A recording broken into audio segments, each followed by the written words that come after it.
Good morning student. कैसे हैं आप सभी? अच्छे होंगे बेटा। एसटी क्लासेस में आप सभी का स्वागत है।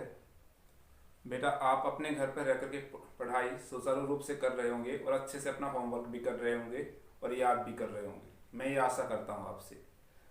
साथ में बेटा आप जानते हैं अपनी जो बुक चल रही है वो हिस्ट्री की बुक चल रही है और इसमें सेकेंड चैप्टर चल रहा है, the age of the industrialization. हम इंडियन टेक्सटाइल्स द टाइम्स के बारे में पढ़ रहे थे। उसके बाद हमने किस प्रकार से ब्रिटिश ईस्ट इंडिया कंपनी यहाँ भारत आई और ब्रिटिश ईस्ट इंडिया कंपनी के आने के बाद भारतीय कपड़े व्यापार में क्या बदलाव आए।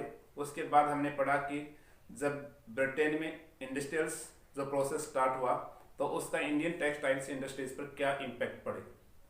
आज हम बेटा अपने इंडिया में जो मॉडर्न इंडस्ट्रीज की जो एस्टेब्लिशमेंट के बाद हम यहाँ से पढ़ना स्टार्ट कर रहे हैं।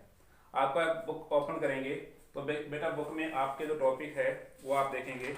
तो आज हमारा जो टॉपिक रहेगा फैक्ट्री कम अप मीन्स उद्योगों का आना। यहाँ फैक्ट्री कम अप का अर्थ है बेटा जो मॉडर्न इंडस्ट्रीज की बात कर रहे हैं। तो इस टॉपिक में आप अपनी बुक ओपन करने के बाद देखिए क्या है। इस टॉपिक में दिया गया बेटा the first cotton mills. Bharat में अगर हम बात करते हैं पहली जो कपड़ा जो मॉडर्न मिल्स की बात कर रहा हूं मैं वो बेटा 1854 में इन बॉम्बे में क्या हुई, स्थापित हुई। यहाँ जो पहली कपड़ा मिल है भारत में वो 1854 में, हम ये ज्योग्राफी में पढ़ चुके हैं मैन्युफैक्चरिंग इंडस्ट्रीज में। तो वहां हमने पढ़ा था कि 1854 में वहां बॉम्बे के जगह हम क्या पढ़ रहे हैं, मुंबई, क्योंकि बेटा बॉम्बे पहले इसका प्राचीन नाम था, अब इसका नाम चेंज कर दिया गया है। तो इसमें पहली जो कपड़ा मिल लगी बेटा वो 1854 में बॉम्बे में लगी। इसके साथ साथ 1962 की हम बात करें तो बेटा 1962 तक हमारे देश में लगभग 4 मिल्स वर्क कर रही थी। 1962 तक हमारे देश में 4 मिल्स हैं जो कपड़ा उद्योग की वो काम कर रही थी। उनमें बेटा 94,000 स्पिंडल्स और बेटा 2,150 लूम्स वर्क कर रहे थे इन 4 इंडस्ट्रीज में।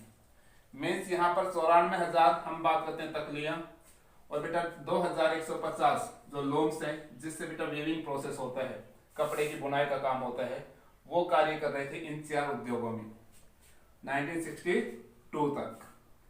1885 में अगर हम बात करते हैं बेटा 1855 में फर्स्ट जूट मिल्स बंगाल में लगाई गई। इसमें हमारे देश की जो पहली जूट मिल है वो 1855 में जूट जो मिल्स लगी वो बंगाल में लगी। उसके बाद हम बात करते हैं पहली एलिगेंस मिल्स जो कानपुर में जो हम कह सकते हैं कपड़ा मिल्स वो बेटा 1862 में लगाई गई। उसके बाद हम देखते हैं बेटा the first spinning and the weaving mills in Madras in 1874। Means धीरे धीरे हमारे यहाँ पर भारत में हम देख रहे हैं कि उद्योगों की ग्रोथ वो काफी स्लो प्रोसेस में थी। तो इस प्रकार से आपके लिए यहाँ पर इस टॉपिक से कोई भी एक बड़ा क्वेश्चन नहीं है, ध्यान रखना। इसमें आपसे पूछा जाएगा तो पहले जो कपड़ा मिल कब और कहाँ लगी। ये बेटा 1962 तक हमारे देश में कुल कितने बेटा मिल्स या इंडस्ट्रीज वर्क कर रही थी, उन इंडस्ट्रीज में कुल कितने स्पिंडल्स पर वर्क हो रहा था, कितने लूम्स पर वर्क हो रहा था, ये आपके एक एक नंबर के क्वेश्चंस में आपसे पूछे जाते हैं। साथ में बेटा फर्स्ट जो जूट मिल्स बंगाल में कब लगी या फर्स्ट एलिगेंस मिल्स कानपुर में कब लगी या बेटा मद्रास में first spinning and the weaving mills की स्थापना कब हुई। तो इस टॉपिक से सिर्फ आपके बेटे एक एक नंबर के क्वेश्चंस आते हैं। तो आप इसमें नोट्स के रूप में अपने इसी के रूप में जैसे मैंने आप लिख रहा है वही उसी के अकॉर्डिंग अपने नोटबुक में क्या करेंगे, नोट्स बनाएंगे बेटा। उसके बाद अपना अगला टॉपिक आता है द ईयरली इंटरप्रेटर्स मीन्स हमारे प्राचीन उद्यमी मीन्स प्राचीन उद्योगपति। बेटा ऐसे वो कौन लोग थे जिन्होंने भारत में इंडस्ट्रीज स्थापित की, जो इंडियन पर्सन्स की बात कर रहा हूं मैं। साथ में उनको ये पैसे या इंडस्ट्रीज को लगाने के लिए उनके पास जो पैसे या हम बात करते हैं मनी कहाँ से आई। तो आपके पास ये 2 क्वेश्चन हो सकते हैं। मीन्स कौन से उद्योगपति थे, हम इनको एक साथ कर सकते हैं, उद्योगपति का नाम भी लिख सकते हैं और उसने पैसे किस ट्रेड से कमाया या किस व्यापार से कमाया, वो पैसे उन्होंने कहां से पैसे कमा करके इस उद्योग लगाने में उनका यूज किया। तो बेटा हम अपने इस बुक में देखिए अपना जो टॉपिक है अगला तो उसमें आपका यही है। इस टॉपिक को हम पूरा पढ़ेंगे बेटा यहाँ तक the where did the workers come तक। तो इसमें आपके पूरे इस क्वेश्चन का आंसर आ जाएगा और आप अपने नोट्स बना सकते हैं। हम सबसे पहले लेते हैं द्वारकानाथ टैगोर। द्वारकानाथ टैगोर बेटा बंगाल के थे और इन्होंने बेटा चाइना, आप जानते हो बेटा हमने 9th में पढ़ा था कि चाइना के साथ इंडिया क्या करता था बेटा, अफीम का व्यापार करता था। तो द्वारकानाथ टैगोर ने भी चाइना के साथ व्यापार में था बेटा, और इसने चाइना के साथ जो व्यापार था उस व्यापार से काफी धन या काफी पैसे कमाए। और जब बेटा भारत में उद्योग स्थापित होने लगे तो इन्होंने बेटा भारत में जो उद्योग स्थापना में इनका भी एक अहम रोल्स रहा, अगर हम कह सकते हैं इंडियन इंडस्ट्रीज के रूप में। साथ में हम बात करते हैं बॉम्बे से बेटा जो पारसी जो कम्युनिटीज थी वो हमेशा बेटा क्या रही है, वेस्टर्नलाइज की हम बात करते हैं, वेस्टर्न, इसमें पश्चिमी जो सभ्यता के प्रति जो अट्रैक्ट होने का जो सबसे पहला जो हमारा जो सोशल ग्रुप रहा वो पारसी रहा।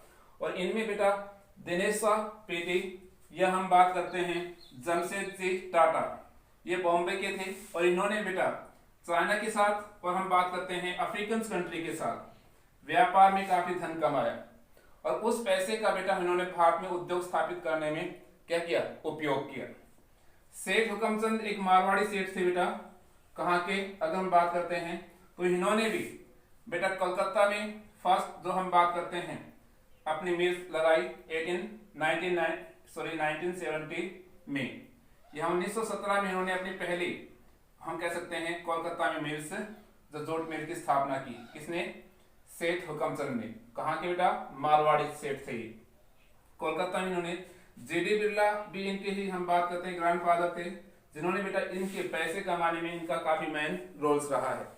तो इस प्रकार से हम देखते हैं कि हमारे देश में ऐसे बहुत से प्राचीन उद्योगपति रहे हैं जिन्होंने बेटा चाइना के साथ या अफ्रीकन कंट्री के जो ट्रेड्स के माध्यम से काफी धन कमाया, और इस पैसे का उपयोग भारत में उद्योग स्थापित करने में इनका क्या किया, यूज किया। तो आपको इनमें ध्यान रखना है, इस टॉपिक का नाम लिख करके प्रत्येक जो हमारे जो प्राचीन उद्योगपति हैं उनका नाम लिखना है, वो कहां से बिलोंग करते थे, उसने किस व्यापार से बेटा पैसा कमाया और कौन से उद्योग लगाए। तो इस आधार पर हम इसमें पॉइंट बना सकते हैं, 5 या 4-5 पॉइंट बना सकते हैं इजीली प्रत्येक जो हम बात करते हैं उद्योगपति के साथ। अगला टॉपिक हम लेते हैं बेटा इसमें, तो आपकी बुक में देखिए, where did the workers come from, means इन जो हमारे देश में जो उद्योग लगाए जा रहे थे, इन उद्योगों में काम करने के लिए वर्कर्स कहां से आ रहे थे। तो बेटा अगर हम बात करें तो इसमें स्टार्टिंग में हम इसमें कुछ डाटा लेते हैं। 1901 तक हमारे इन इंडस्ट्रीज में लगभग बेटा 5,84,000 वर्कर्स काम कर रहे थे। 1901 तक हमारे देश के जो मॉडर्न मिल्स हैं उनमें बेटा 5,84,000 वर्कर्स काम कर रहे थे, जो बेटा 1946 तक इंक्रीज होकर के 24,36,000 इनकी संख्या हो गई। तो देखा जाए तो हमारे देश में जैसे जैसे उद्योग बढ़े वैसे वैसे बेटा उद्योगों में काम करने वाले वर्कर्स की संख्या भी क्या बढ़ने लगी। लेकिन ये मजदूर आते कहां से थे, तो इस टॉपिक को आप आगे पढ़ेंगे तो आप देखते हैं बेटा हम सबसे पहले बॉम्बे से लेते हैं। बॉम्बे में बेटा हमारे यहाँ पर कपड़ा मिल सबसे पहले ओपन हुई, तो इन कपड़ा मिलों में काम करने के लिए जो कॉटन मिल्स थी इनमें काम करने के लिए महाराष्ट्र के दूर या हम बात करते हैं कंट्री साइड एरिया से लोग नहीं आते थे वर्कर्स, सब आसपास के जो नियर डिस्ट्रिक्ट होते थे वहीं से वर्कर्स क्या इन इंडस्ट्रीज में काम करने के लिए आते थे। अगर हम बात करते हैं बॉम्बे में अधिकतर जो वर्कर्स हैं वो रत्नागिरी डिस्ट्रिक्ट है जो महाराष्ट्र का, वहां से आते थे। लेकिन हमने देखा बेटा इसमें जैसे ही रेलवे का एक्सपेंशन हुआ और बेटा बॉम्बे को इंटरनल पार्ट से रेलवे से क्या किया गया, कनेक्ट किया गया, तो अब जो माइग्रेटेड जो हम बात करते हैं वर्कर्स हैं उनकी संख्या भी क्या होने लगी, इंक्रीज होने लगी। दूसरा हम कानपुर की बात कर रहे हैं जो नॉर्थ इंडिया का मैनचेस्टर कहलाता है सिटी। बेटा कानपुर में भी अगर हम बात करते हैं इंडस्ट्रीज में जो काम करने वाले वर्कर्स थे वो कानपुर डिस्ट्रिक्ट से ही आते थे, जो कानपुर डिस्ट्रिक्ट के जो विलेज थे जो गांव थे वहीं से वो उन गांवों से ही मजदूर कानपुर में जो लगे उद्योगों में काम करने के लिए आते थे। जैसे जैसे ट्रांसपोर्ट फैसिलिटीज डेवलप हुई बेटा तो बेटा दूरस्थ स्थानों से भी लोग इन इंडस्ट्रियल एरिया की तरफ क्या हुए, माइग्रेशन करने लगे। और इस प्रकार से हम बात करते हैं उस समय जो स्टार्टिंग में जब इंडस्ट्रीज ओपन हुए थे तो वर्कर्स की डिमांड्स कंप्लीट करना एक बहुत ही बेटा कठिन कार्य था, मीन्स वर्कर्स को उद्योगों में लेके आना। उसके लिए बेटा हम बात करते हैं उद्योगपतियों ने कि जो ट्रस्ट इसमें देखिए जॉबर आपका इसी में है, the जॉबर was the end olds and the trusted workers of the industries. बेटा हम बात करते हैं उद्योगों में जो उद्योगपति थे उनका पुराना और वफादार जो कर्मचारी होता था वो जॉबर कहलाता था। जॉबर का अर्थ में जॉब दिलाने वाला। इसका कार्य सिर्फ एक ही था कि उद्योग में जो वर्कर्स की डिमांड्स को क्या करना, कंप्लीट करना। तो बेटा ये क्या करता, अपने गांव से या गांवों से, he got the peoples from village, ये गांवों से लोगों को कहां लेके आते, इंडस्ट्रियल एरिया में लेके आते। साथ में ये क्या करता, गेव देम जॉब्स, और उनको क्या बेटा उद्योगों में काम दिलवाता, और help them the settles in the city.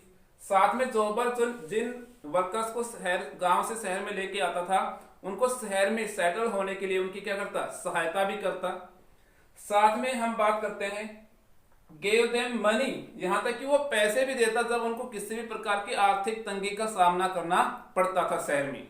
तो इस प्रकार से जॉबर एक इसमें हम पढ़ रहे हैं, जॉबर एक बेटा ओल्ड और ट्रस्टेड वर्कर्स होता था इंडस्ट्रीज का।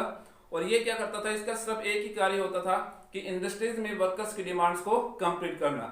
ये अपने डिमांड्स कैसे कंप्लीट करता था बेटा, ये गांव से लोगों को लेके आता शहर में और उनको जॉब दिलवाता इंडस्ट्रीज में, उनको शहर में सेटल होने के लिए हेल्प करता।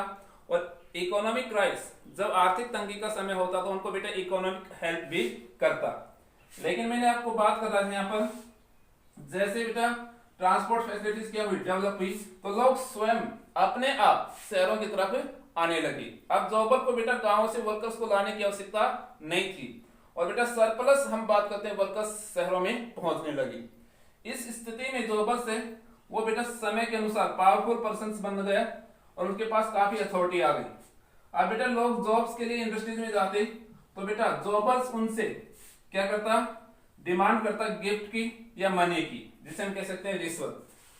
जैसे जैसे बेटा सरप्लस जो हम बात करते हैं लेबर्स औद्योगिक एरिया में पहुंचने लगे, तो अब जॉबर को गांवों से वर्कर्स को लाने की आवश्यकता नहीं थी।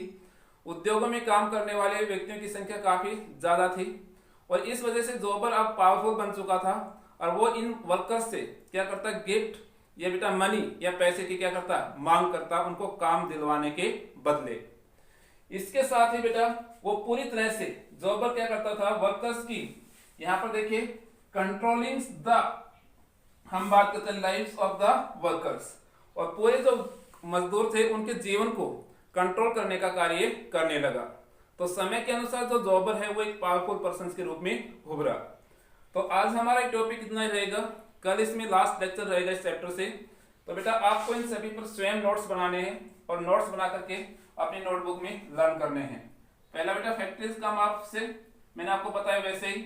सेकंड टॉपिक अपना है द अर्लीस्ट एंटरप्राइजेज, ये मींस प्राचीन उद्यमी कौन थे, इन्होंने कहां से पैसे कमाए और कहां उन्होंने कौन से उद्योग लगाए।